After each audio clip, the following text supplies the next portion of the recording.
Welcome to the Underground, the Steel City Underground, the black and gold standard for Pittsburgh Steelers coverage. Now, here's your host, Joe Kuzma and Brian E. Roach. Hello, everyone, and welcome to another edition of the Steel City Underground podcast. My name is Joe Kuzma, and bringing you all of this fantastic offseason free agency and whatever Steelers news alongside with me is Mr. Brian E. Roach. Brian, how's it going, my friend? I'm living in the epicenter of life. It's wonderful. Life is excellent. I don't know. I don't even know what the hell that means. I don't know either. I don't know what I just said even means because there isn't anything going on right now. Everything is speculation. Everything's hearsay. Almost all attention is turned toward the NFL draft, which means we should maybe close a book on free agency and the offseason moves that the Pittsburgh Steelers have made thus far. And thus far, it does look like their attention may be headed toward the draft because free agency, let's put it this way, aside from one blockbuster trade, this would maybe be one of the worst free agent periods and signings and everything else that the Steelers have done in like decades. I mean, you remember when Kevin Colbert was the GM and people, I mean, for a very long time, obviously, and not too long ago, Omar Khan took over officially 2 years ago. He was starting in transition, but this is his third offseason in that full capacity. But man, Colbert used to get, kind of berated because they had all this money tied into Ben Roethlisberger, which doesn't seem like a lot of money now. But when we were looking at Ben's final year retiring in after the 2021 season, he was looking to have a $40 million cap hit. And then he had to take a pay cut in order to remain with the team. And it's like, you look at that now and it's like, oh man. But I mean, like Mike Mitchell was one of the big names. Ladarius Green was a big flop, but it was a splash into free agency. And Kevin Colbert even trading a first round pick for Minka Fitzpatrick, unheard of kind of things. We're saying with Omar Khan, this isn't your father's Steelers, but it sure looks like them right now because either the Steelers, this is hard for me to come to terms with though, man, because the Steelers, they lost 5 games. That's including a playoff game to finish the season. Yet they have so many players that exited out the door that are going to factor into this compensatory formula. And that means that they were sought after and had pretty nice contracts with new teams. I didn't know that such a mediocre team could provide so much value to the rest of the league, so to speak. You know what I mean? It's just, it's weird to me. If a team sucks, usually nobody wants the players that are from that team or becoming free agents, unless it's like some bona fide star that's, desperate to get out of town. It's yet to be seen what transpires with some of these players who have moved on. But it's that hopeful phrase, upside, or he's got potential. There's a potential there. We'll see. I don't know. I agree with you. This is, if you take that trade away, man, this was a boring free agent period for the Steelers. Woof, man. I mean, the players gained versus players lost. And some of these aren't really losses. It's not completely up to date on over the cap just yet because I saw Nate Herbig sign somewhere else. Some of them may be pending free agents that are floating out there. Preston Smith was the guy he traded for from Green Bay, had a large cap hit.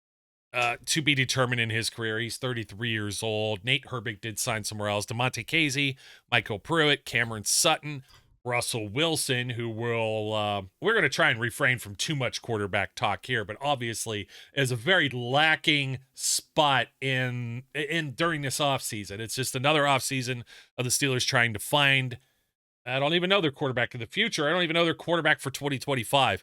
Tyler Matakevich, James Pierre did re-sign.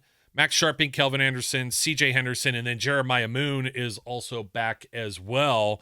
And then you start getting into some of the players lost. Larry Ogunjobi was released. Mike Williams, Dante Jackson, Najee Harris, all signing with the Los Angeles Chargers. James Daniels moving on to the Miami Dolphins. Justin Fields, of course, signing with the New York Jets. And Kyle Allen, another quarterback, third stringer last year, now with the Detroit Lions. Landon Roberts goes to the Las Vegas Raiders. So what did the Steelers do? That seems like a pretty a decently talented group to, have to fill in for. But at the same time, it felt like the Steelers and Omar Khan had been building and shaping a roster for years, that they had a lot of depth last year. So they could maybe weather this storm. But I'm not sure that they did a whole lot in this free agency period. We're going to go name by name, of course. Some that I can't pronounce, including these defensive linemen. Me too. But it does feel like I don't feel as good. And obviously the quarterback position doesn't help. Mr. Rodgers waiting on his decision. That decision might not come. I think that decision, Brian, let's talk about that real quick with quarterback. We know he met with the Steelers for 6 hours. We'd be morons to ignore that. He left without a deal. He got released by the Jets, so it doesn't impact the compensatory formula thing that it looks like Omar Khan's going to be loading up on. They should get the max 4 picks if it remains the way it is. But because Rodgers wasn't, an expiring contract, it doesn't factor into that formula at all. So they could sign yesterday, right? Feels to me like we're going to wait and see what happens with the draft and then pick up the phone. And that's holding up some other teams too, maybe. Or maybe some other teams are waiting the same way. What do you think about that? I honestly believe it is the Steelers. It's what I said last time we were talking. I believe the Steelers made Aaron Rodgers an offer. And Aaron Rodgers was like, well, we'll see. I have to look into my inner eye and go consult with the sheep poo and see what I can derive from the entrails. Basically, he just is a diva and he wants to be the center of attention. And he likes being courted, and he's going to drag it out. I'm okay with them not removing the offer and just going, screw you. You don't want to say yes. We're done. We're going to go elsewhere. Leave it there, but expect that he's maybe not going to say yes. I kind of wonder too if in Rodgers' mind, there's probably something there. He's talking. He doesn't want to look over his shoulder at an incoming younger player. It didn't seem like he's like Ben. He didn't look favorably upon anybody that was ever drafted or brought into Green Bay as maybe the next guy. And he made a big fuss about Jordan Love. And of course the Packers went and did the same thing they did when they drafted Aaron Rodgers. Shouldn't have been a big surprise for Aaron Rodgers, right? But I kind of wonder if he's like, you know what? I don't really want to play for the New York Giants. So this might be Pittsburgh or retirement. And the Steelers are like, we're going to keep our eyes on everything, because regardless if you sign here or not, you're going to be 42 in December, dude. You're 41 right now. You have to do something that nobody else has really done. You have a handful of quarterbacks that have been starters in the league at north of age 40. A few Hall of Famers even, but those are the exceptions to the rule. Tom Brady, obviously the most recent. Drew Brees, but he fell off a cliff after 40. He didn't even play 2 full seasons after that. Warren Moon, another guy. Brett Favre, another guy. The same guy we're talking about Aaron Rodgers replacing. So he has to do something that somebody's never done. And honestly, the best spot for him probably isn't even the Steelers. He might like Mike Tomlin. He might have an infatuation. He might look at the culture in Pittsburgh, blah, blah, blah. Some rumor floating around if he could wear 12, Terry Bradshaw's unofficial retired number, and I'm like, yeah, nah, maybe not. But that may not sit too good. But Minnesota just won 14 games with Sam Darnold, and they have a complement of skill players. We mentioned this on the last show. You have Jordan Addison and Justin Jefferson and Aaron Jones and TJ Hawkinson and an offensive-minded coach. And you're back in your old division. You could stick it to the Packers twice in one season. Why is that not a more appealing place unless it's about money? You get to play in a dome too. You don't have to play in any cold weather. Like, that could be good on the brittle bones, the arthritis setting in. But well, go ahead. You talked about retirement.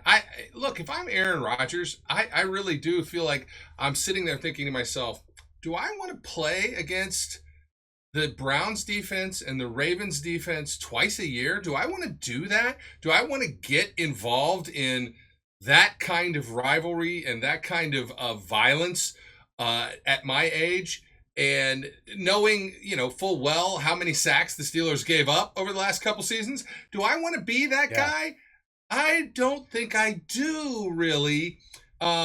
because I'm gonna die. I'm gonna get killed. And maybe not. Look, we don't know what the offensive line is gonna look like next year. Maybe he won't get killed. But he's, as you said before, he's a statue. Dude's a statue. Yeah.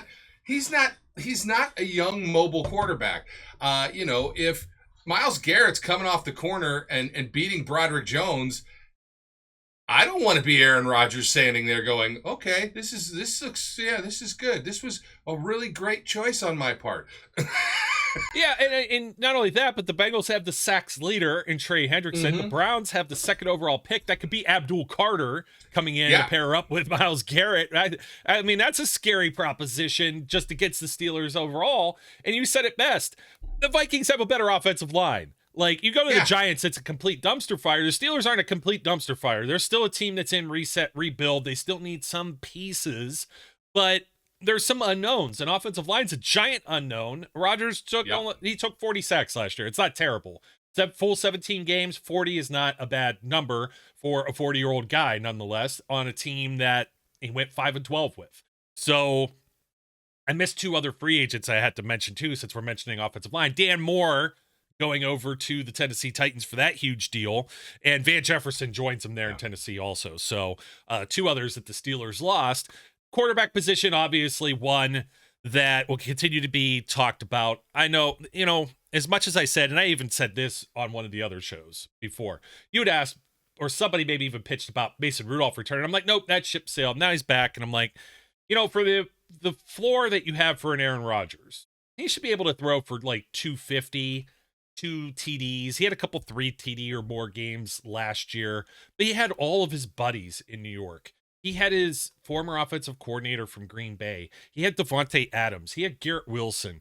He had Breece Hall. You had a better offensive line. The team was bad in many aspects. Got the coach fired, Robert Saleh, the shiny, new toy everybody wanted to hire a few years ago. Big trade for Aaron Rodgers that didn't work out. Now he's older, and you don't know if he's still effective. You don't know how much he's still got left in the tank.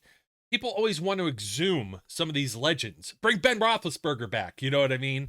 Bring in this guy. This is a Tom Brady coming off of, being forced out of New England, and Brady actually still being good, right? And even for Brady, he had a lot of turnovers and stuff, and they had to have a lot to go their way to win that Super Bowl. I don't know that Aaron Rodgers jumps in. He might give you a little bit higher floor than like Mason Rudolph, and people will roll their eyes and they'll laugh and everything else, but it's pretty much going to be like the same, going back to the same thing as like maybe Russell Wilson. I'm not sure that Russ held the ball for a while, so Rodgers might get rid of it a little faster, but he might not take as many sacks that way, but he's not running away from anybody at his age. Maybe he just doesn't throw that. He's thrown 2 of his last 3 seasons, because the one in the middle of those 3, he didn't play but 4 snaps. 2 of those are 2 of his worst statistical seasons that he's had as an NFL quarterback over the years. Well, his last in Green Bay and last year with the Jets. He's thrown more interceptions for a guy not known to be throwing interceptions. So the Steelers have a whole quarterback, and, does Mason Rudolph provide the same level, like his ceiling above Rodgers' floor or his floor? Man, who knows? He could come in and just suck completely. Over a full season, we don't know what he looks like. If he solves the problem, great. It's 29 going on 30. He could be future. But if Rodgers comes here, or whatever the solution's going to be, the long-term solution, even if it were Mason Rudolph, isn't on this roster. You're talking maybe 5 years max. Rodgers ain't playing for 5 more years. I think he's got 1 or 2 tops. Might be looking for a 3-year deal like Darnold got. Unlikely. If he plays 1 more season, that's it, and then you're right back in the same scenario next year. Yeah, I don't want to keep beating the Mr. Overrated horse to death, but he's not it's obviously he's not the long-term solution. Mason's not the long-term solution, and I don't care. I don't care that they don't have the long-term solution right now, because we need to just deal with what we have, get to next year, and find a long-term solution. Look, we'll talk about obviously the draft over the next couple months. I still expect them to draft a quarterback. I just don't expect them to draft a quarterback in the first round. I expect them to draft a guy that they think can be a developmental quarterback. And if they happen to hit a home run with that guy, great. But if they don't, all right, that's your new Mason Rudolph. That's your new Landry Jones, right? That's your new backup. and you double dip, and in 2026 you go out and try again. Maybe again, yeah. I think that's the way you got to go with the unknown, and the unknown isn't a guy that has to buck the trend of beating Father Time. Father Time's almost undefeated. The only guy he didn't beat was TB12 method, not Terry Bradshaw. That would be Tom Brady. Mason Rudolph's brought in. He's, it's surprising. I'm actually surprised about the positivity there is from some of the fans out there. A lot of people acknowledge, you and I ourselves, that maybe he's not a starting quarterback in the NFL. He played, how many games did he appear? He was in 8 games for the Titans, not all starts. He had 5 starts last year. Completed 64% of his passes, a little over 1,500 yards, 9 touchdowns on a very bad team in a new situation. Yeah.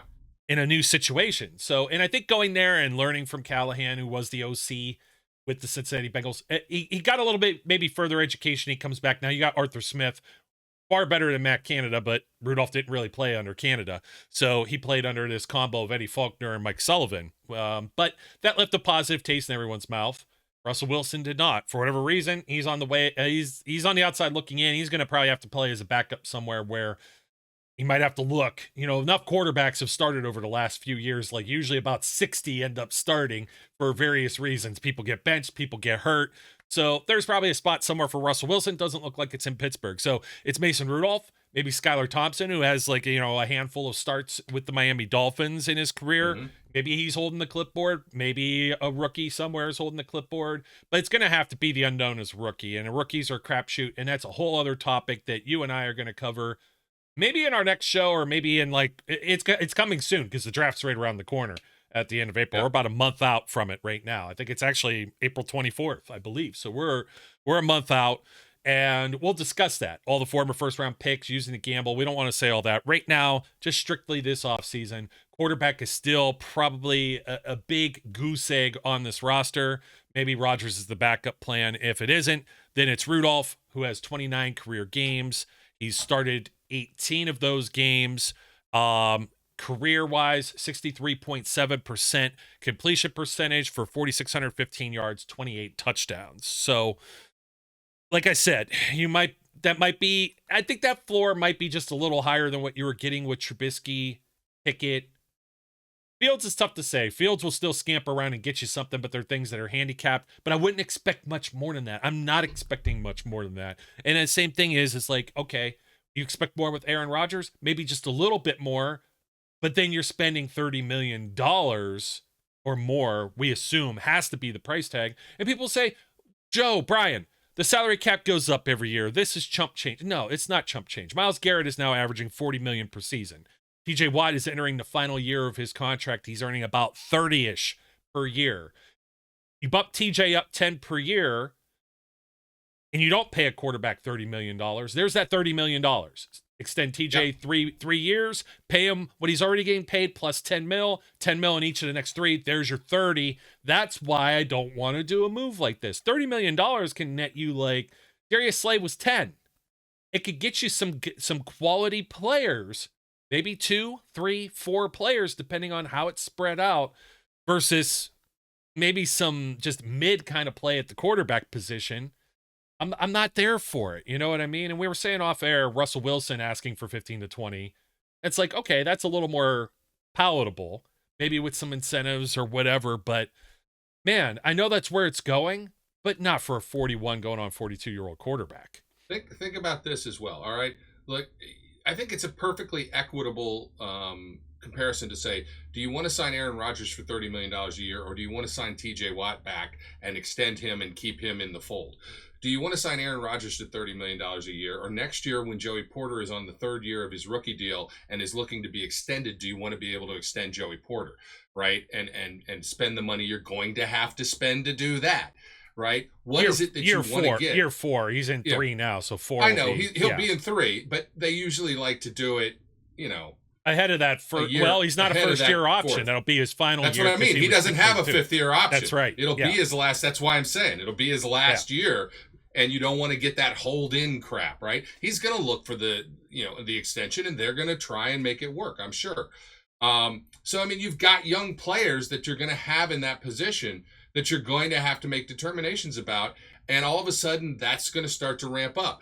Do you want to have invested 2 years at $30 million in Aaron Rodgers, who, I'm sorry, I could eat my words. Maybe Aaron Rodgers comes in here and with DK and either George Pickens or another receiver and some running back in the draft, somehow they manage to win a Super Bowl. I don't believe that. I don't think you're winning anything with Aaron Rodgers. So why spend the money that you are likely to need to do other things? That's where I'm at. I don't care if the cap goes up. You never know how much it's going to go up. Right now, just hold on to the money, extend some of your own players. You got some young guys that you may want to invest in. What if they just want to throw that money at George Pickens and extend him too? I mean, that becomes less of a possibility. It's a possibility. 30 a year. So if it's Aaron Rodgers, we're talking 1 at 30, 2 at 60, 3 at 100 or more. I mean, 30 still puts him at like the 20th or 22nd highest paid quarterback on average per season with the way these contracts are going. He might ask for more. He might want 35, but I'm just using, some ballpark figures. I don't want this to be all, we've talked till we're blue in the face about quarterback. It's that's pretty much where I'm at. Let's talk about other guys. Well, and from last year too, I was a big Russell Wilson fan, but I was so cautious and wanting to be, over the moon for him. I was happy with the way things started. The way things ended, not entirely his fault. I think he kept them in some games more than maybe some other guys would, but I mean, that's not saying the same collapse wouldn't happen with Aaron Rodgers, right? So some other holes, some other holes. So at the top of our list of the free agents, aside from Mason Rudolph, we're the trade for DK Metcalf was huge as a wide receiver, but we're, as far as free agents in the offseason. Yeah. Quite frankly, look, I think it's the only thing. I think it's the only thing that they did that I really categorize as a strong move. And, it puts them in a position where they don't have to go hunting that number one receiver again, right? They don't need the pairing. If they want to keep Pickens, they'll keep Pickens, and that they have a nice tandem. It's going to stretch the field. It's going to, put pressure on defensive backs. It's going to allow them to potentially open up the run game and the underneath passing game. Simply by having those two guys on the field, it changes the dynamic of what the Steelers have had in the past couple years. If they don't keep Pickens and they draft a new guy, it could be, you're in a better position because you have a proven wide receiver one in DK Metcalf. So it's a great move. I think, kudos for them for getting it done. I think this really just boils down to Seattle was looking at extending Metcalf and Geno Smith and just went, we don't want to pay that money because we don't think we're winning anything anytime soon. Wow. I mean, that's a funny comparison, and I'm glad you brought that up because here you have a team that won 10 games and missed the playoffs last year. Yeah. And now they go out and they pay Sam Darnold, and he's still at the lower end, but it's still enough of a contract. It's more than Minnesota was going to give him. And Minnesota offering Darnold still says, I know a lot of people just jump in and say, well, they got JJ McCarthy. Why would they need Aaron Rodgers? Well, JJ McCarthy has yet to take a snap in the NFL and now had a major injury that kept him out a whole year of football. There's a lot of unknowns there. And especially, we never know who's going to be good. It doesn't matter if it's a first round pick or not for a quarterback. It usually helps. But when you're like the fifth guy at a position taken, and it's a coin flip on quarterbacks. So absolutely, that's the reason why I'm like, I'm not willing to bet the farm. We'll talk about this on another show, but I'm not willing to do the Bryce Young Carolina Panthers move in order to get up to that top pick I don't ever want to do that. Please, I think no. If they did something with Rodgers and it was 1 year, it's like, it's like you're kicking the can. You're going to continue kicking the can. And quarterbacks just don't enter free agency. Even some of the mediocre ones usually don't hit the market, and you're still paying a decent price for them when they do. So the draft is eventually... the draft eventually has to be the answer for the Pittsburgh Steelers, unless there's some miraculous Mason Rudolph thing that we didn't see. The coaches bring him back and he turns into, the second coming of Ben Roethlisberger, which would be, I'd have to eat my shorts even on that. Even I'm not that firm a believer being a Mason Rudolph defender. So moving on, Brian, we talked about the wide receivers. That will happen. Yep. That is absolutely what is going to happen. Not everybody's on video. Mason will become the best quarterback in the history of the Steelers. That Really is won't. fresh sarcasm. The fresh sarcasm sign. I'm glad you keep that just sitting around over there so you I can have pull it out. handy. Yes, it comes in handy. Wide Does. receiver though was one of the big ones. They've been seeking something for all of last year, from what we can Yep. tell. And now you got DK Metcalf. Roman Wilson will come back after being hurt. A draft pick spent there. George Pickens does enter the final year of his contract, but it feels like that's a little solidified. Sticking with offense, running back. Okay, Najee leaves. Running back's a problem. Running back can be a problem because I don't know that Jalen Warren is an every down back, that he has the I don't believe durability that to he be an is. every down back. Ball security, not only an issue with him, but also Kenneth Gainwell, who came over from the Philadelphia Eagles. And I see a lot of people blowing smoke over Kenneth Gainwell. And I'm looking over here like, this is a guy that may be in jeopardy of even making this. I'm not even sure that he's a lock to be on the 53-man roster when it's all said and done. So what he 209 rushing yards yeah, with a touchdown last year. 116 receiving yards for the season. He is a downgrade from Jalen Warren. I mean, let's be realistic. He's got less. He gets less involved in the Eagles' offense than Jalen Warren. I get it. Saquon was there, right? Yeah, but even when he wasn't, he didn't even when he wasn't, ascend to the top role. This is look. You again. You have to expect them to address running back in the draft, because right now the rotation that they have is not going to be adequate for what they need. I don't dislike the Kenneth Gainwell signing. Don't get me wrong. I like having Jalen Warren and Kenneth Gainwell as two pieces to a rotational puzzle. But I don't know that Kenneth Gainwell offers you the same kind of change of pace that Jalen Warren did with Najee Harris. If Jalen Warren is running back one, Kenneth Gainwell is just Jalen Warren Jr. It's not a change of pace guy. Yeah, he's going to be a guy that probably gets the ball thrown to him more than not. Exactly. And he's also here to play special teams and be a kick returner. Mm-hmm. So Jalen Warren doesn't have to do that this season if Jalen Warren is the feature back. So, yeah, that's still concerning. And when you're talking about, well, can you use a draft pick on a quarterback? Should you use a draft pick here? Running back has to be sitting there, and it's a deep class, but it has to be sitting there in the back of your mind. So it's still an area of need. If they bring in Rodgers, then maybe quarterback is not like a primary focus anymore. Maybe it shifts to running back. Maybe it shifts to another area on the defense that we'll talk about here in a moment. That's where I think it's going to momentarily. Well, we're not all entirely done with. I don't know that they've done anything with offensive line. I got to go look back at the transaction. They took the guy off waivers. Yeah, that's the one I saw, and I have to go find his name now. But I will in a second. Lascivious Smith. Yeah, I think it's Lascivious or Lecitus. I can't pronounce people's names, I'm just gonna say it. Lecitus. It's Mr. Smith. Mr. Smith is the offensive lineman they claimed off of waivers from the New England Patriots. Yeah, and that one is still floating out here on Steelers. I don't know that it's been official. Maybe it is 4 p.m. today or something. It hasn't been officially stated or put in the transaction wire on Steelers.com. The tight end has. We have one tight end that's been added to this mix that we should mention. Well, why can't I say his first? It's Donald Parham. He was a big guy. He's a guy that came over. He was, I believe, XFL, maybe even the UFL. But I remember he went over to the Chargers. He was a big body target.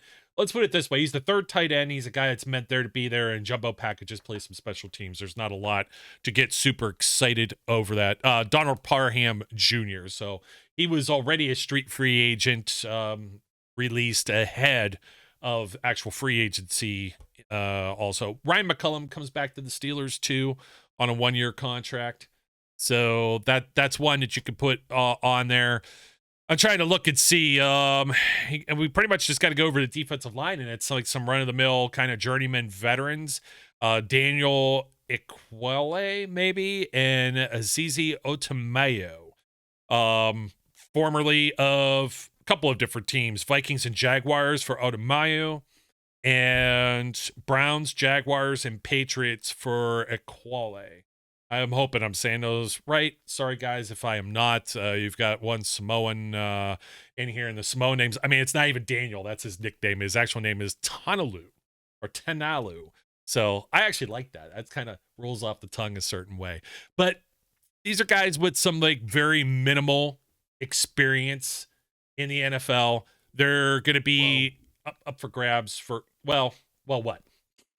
Well, I'm just going to use Daniel's first name, and I'm going to say Otum Mamu because I don't know. Okay, so Daniel, I mean, he at least has started 16 games. Okay, yeah. He's the veteran presence that they're adding, that can come in like a Dean Lowry kind of guy, right? He's exactly it. He's adding depth, veteran presence, depth. So he's not a he's that's the journeyman guy. I do think Azizi, maybe that's his first name. Maybe I'll just call him Azizi. I think he has the potential to be. Remember, he was only drafted in 2022, so he's a younger guy. And he's maybe a potentially developmental guy. They may like what his attributes are. I think both of them are being brought here to help bolster the run defense and play rundowns. I don't think either one of them is giving you tremendous pass rushing, options. But hey, you know what these two signings say to me? First round pick is a defensive lineman. That's what it says to me. Well, maybe. I have some opinions on that, as you know. Daniel. He's played 57 games, only 91 career tackles. So neither of these guys are really starters. As you mentioned, the other guy, Azizi, is only fifth round 2022 draft pick. So this would be his third year in the NFL. I'm not even sure. I'd have to look. He's appeared in 9 games. If he's been on a roster to even be a tenured player at this point, Daniel, at least I believe, is at least a guy that's getting some veteran benefits from the players union. Yes. So, but that's what you're looking at. You're not looking at guys that are going to jump in. This is not a Larry Ogunjobi type 2. No. And you're saying draft pick because Cam Hayward up there in age. You want to give him some. You're going to give him some rest. Larry goes away, so now the only other guy there is Keanu Benton, who we really love. Think he'll be extended eventually. He's entering year 3. Give him a lion's share playing time, see if he's the guy. He's probably shown it enough. Plus Larry Ogunjobi, I think there was a hint of he's about to be suspended. Was it 6 games for performance enhancing drugs? 6 games for PED, yeah. Yeah, so that might probably have been just performance enhancers to keep his back straight. Guys always play. It seemed like he was always on the injury report, practicing maybe once or doing a walkthrough at the end of the week, but you can't count on either. And who knows how much that affected his performance. But the only reason I mean, we're going to get into some more draft priorities.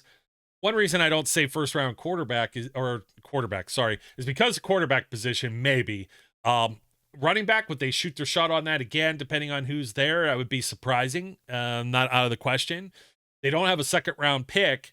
D-line is deep. Yeah. I do think they take one. But if you take a first-round defensive lineman, they're not playing yet over Hayward or over Benton, who are probably going to play 65, 70% or more of the game.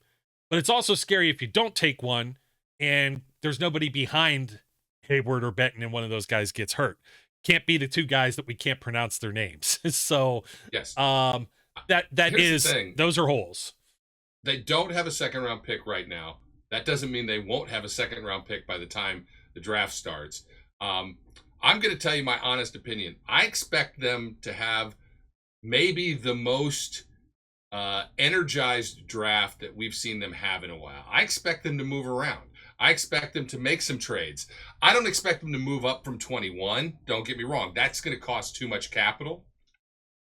But I do expect them to potentially manipulate things so that they can be in position to get the running back that they want, to get a D lineman that they want, to maybe get a developmental quarterback that they may want, and probably get a wide receiver. Outside of that, I don't know. But those 4 things I think will happen. And I think D-line or running back in the first round are probably the most likely choices because I'm just telling you, I don't care who falls. I don't care who's there at 21. Unless his name is Cam, he ain't going past you're not one. drafted. I get know, it. I That's know. my point. Unless his name is Cam, there's no reason to spend the 21st pick on any of the guys in this draft at quarterback. Yeah, I don't disagree with that. It's just a matter of, it's like the Kenny Pickett thing. So if there's a guy that's there and you don't have to spend anything extra, you got to take your shot. And I'm going to get into the lottery, the Powerball aspect of taking any player, let alone quarterback. Is exactly what you said. It's Kenny Pickett. That's who you're getting. Well, this maybe. is a draft class that is judged to not be great at quarterback. Okay? So I'm just telling you, you're going to invest that kind of a pick in another quarterback. You better, at that place, your lottery ticket, you better have spent a lot of time trying to fix the lottery, because it's not going to happen. Perhaps we've seen scouts be wrong, but we do know that probably a third or fourth round quarterback isn't going to jump into being an NFL starter either. So Right. it all depends on where they feel it's scouted and whatnot. And again, I don't know about wide receiver. Like, I really do struggle with that, because with DK, with George Pickens, with Calvin Austin, with Roman Wilson, there's 4 guys, and they brought back Ben Skoranek and Scotty Miller, who those guys just being on the roster, then they will absolutely draft a wide receiver. Oh, absolutely. If they trade Pickens. Yeah. If they don't trade Pickens, then it's more of a luxury pick. Running back and D-line are the 2 critical ones. Maybe corner, but I think you've put yourself in good position with the free agent signings at cornerback. All right. I don't think you're in desperate need. Darius Slay should be good enough to play for a season, and still get acceptable performance from him. And then you'll see. You never know with injuries, but we'll see. Yeah, correct. And Skoranek and Miller just being on the roster, they probably helped the Steelers win 1 or 2 games just with splash plays that they made. So you can't discount those guys, even if they're only getting a handful of snaps or they're primarily popping off the page as special teamers. But would you trade George Pickens for a second or third round pick and then take Emeka Egbuka with 21? There's a question for you. Interesting. I would definitely trade George Pickens for a second round pick. I don't know that I would trade George Pickens for a third round pick. Okay. Especially not in this particular draft class. It doesn't seem to get very deep outside of the top handful of names. This isn't last year's wide receiver class. It's not. That's the downside. Is I think in a lot of ways, from an offensive standpoint, this just isn't that good a draft. Next year's is going to be better. I think in almost every offensive position. And you get another year out, and then you got Jeremiah Smith that's going to come out. Getting drafted 3rd or 4th overall, like Marvin Harrison Jr. did. So, but I just, running back is probably the deepest offensive position in this draft, and I do think that they will have to take a stab somewhere at running back. Jeremiah Smith for the Buckeyes. I mean, and Travis Hunter was putting a pretty good name out there too, for being when's the last time a wide receiver went 1 overall? You have to go all the way back to Keyshawn Johnson, maybe. It's been a long time, and I know Sammy Watkins was 4th overall, and you don't have very many that go super high. Jamar Chase was 6th to the Bengals. So, but aside from that, you started to mention DBs. It's a good place to jump over to after we talk about linebacker real quick. Steelers made cut a deal to bring Cole Holcomb back. I think that's a sharp maneuver. Malik Harrison, a questionable one. I'm not sure that he provides a lot other than maybe some depth, like a fill-in spot starter, special teams play, but yet another former Raven that fills in there. So the inside linebackers are looking okay. They really haven't added anything on the outside. I mean, they have Azizi marked as an edge, and I hate when you get this, because you get some guys that come over from a 4.3 to a 3.4. He's 6'5", 284.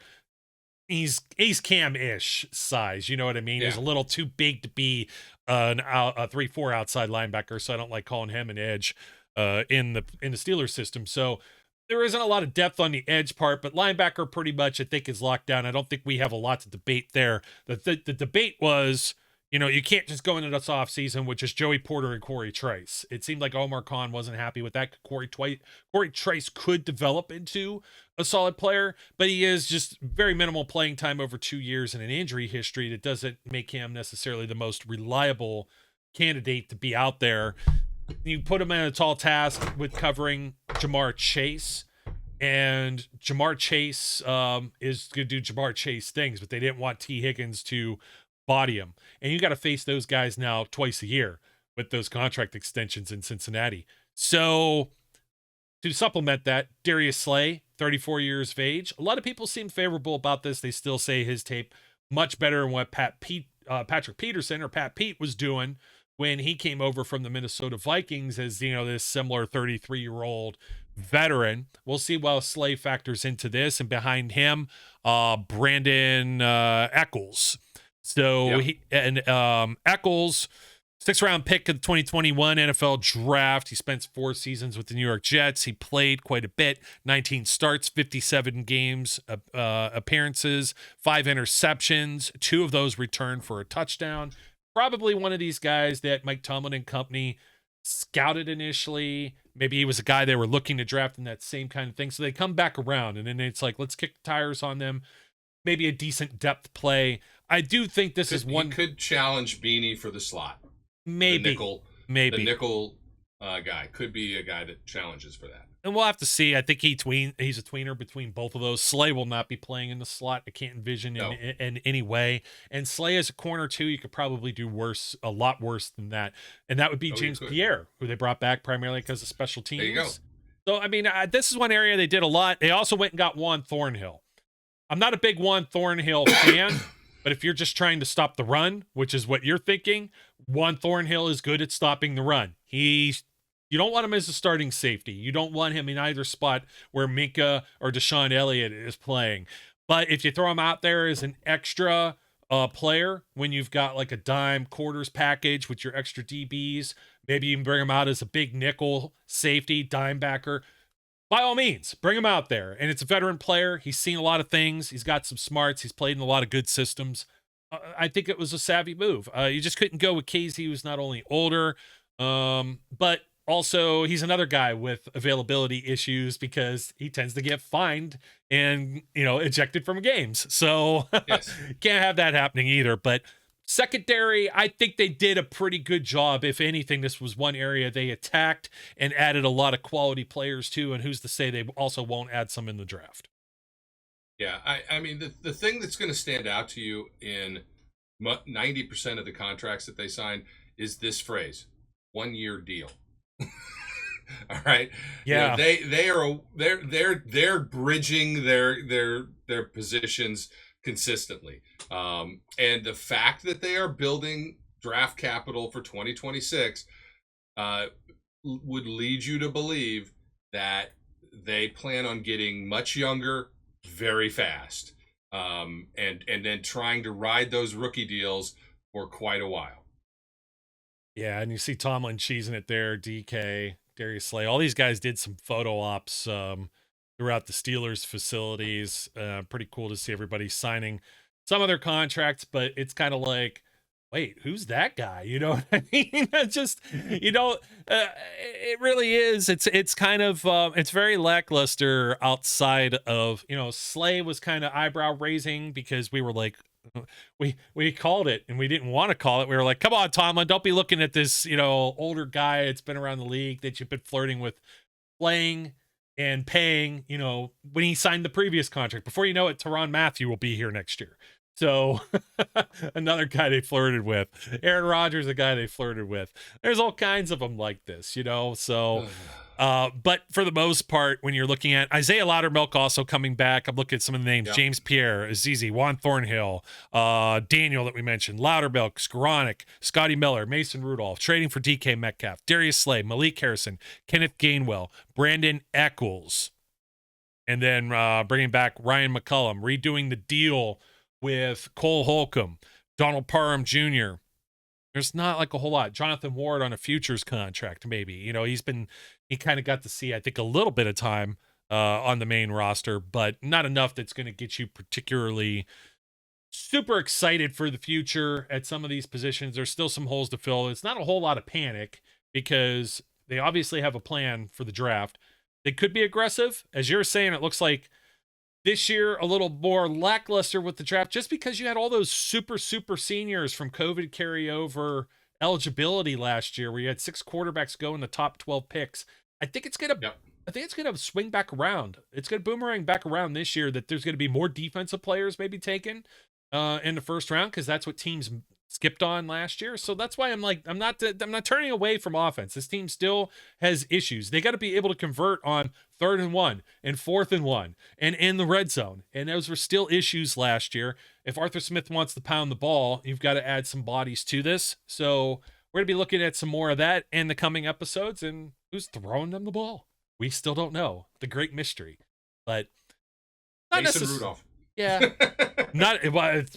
And you know what? If that's the way it is, that's the way it's got to be. And it's hard to be optimistic if it's Rudolph, if it's Rodgers, Jameis Winston out of the picture. He's going to the Giants. Yep. So we mentioned this on the previous shows. Go back and take a look at those folks if you haven't already. Like, comment, subscribe as well.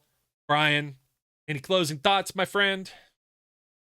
I don't have any more to say about any of this right now.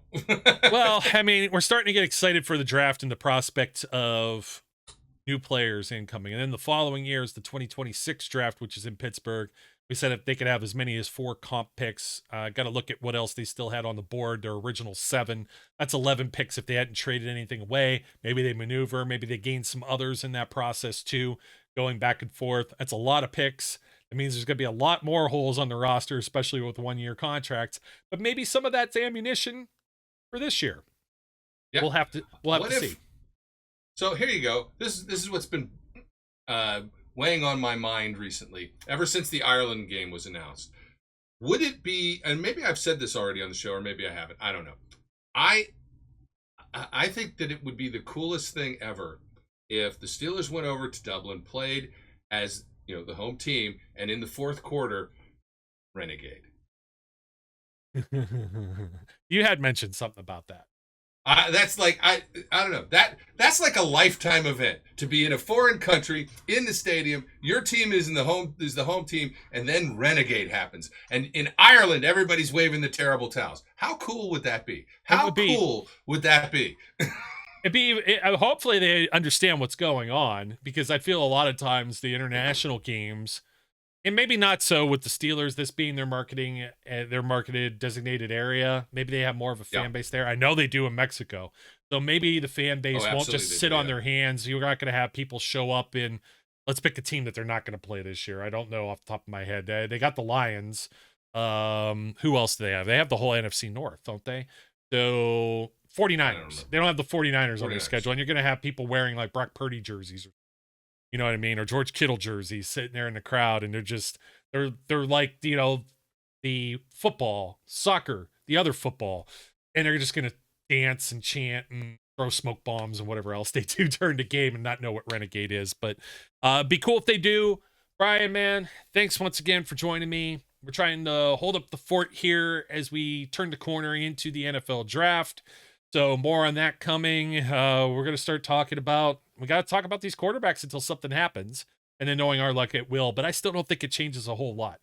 Because even if Rodgers does sign, they've still got to have their eye on the future somewhere else, unless they're going to look for the next guy who gets released from a veteran contract somewhere else, in the next year or two. Like Matt Stafford almost became that guy. So, we said this at the tail end of Ben. We were like, we're going to be talking about this for years. It sure feels that way. Purgatory until we find the next guy. And I'm just telling you, the next guy, look, the next guy does not come, generally speaking, in the low 20s. The next guy comes a year after you really stunk the bed. Yeah, well, that's our next topic, my friend, is how many of we did this years ago, too. How many of these quarterbacks after the first 2 or 3 picks in the draft, top 5, even outside of the top overall, unless top overall was bad, team gets it wrong. We don't know about Bryce Young just yet. Texans take CJ Stroud, right? Yeah. And we're also looking at the same things last year with the guys that came out: Caleb Williams, Jaden Daniels, Derek May. So I don't know. We'll see. So, or Drake May. I'm sorry. Anyways, I digress, folks. Don't forget to leave us a rating review wherever you're watching or listening from. Thank you again for supporting the Steel City Underground podcast. My name is Joe Kuzma. His name is Mr. Brian E. Roach. We'll catch you on the flip side. Until then, we encourage everyone out there to be safe, be good, and we'll catch you later. We would like to thank you for listening and remind our listeners to follow us on social media and our website, www.steelcityunderground.com.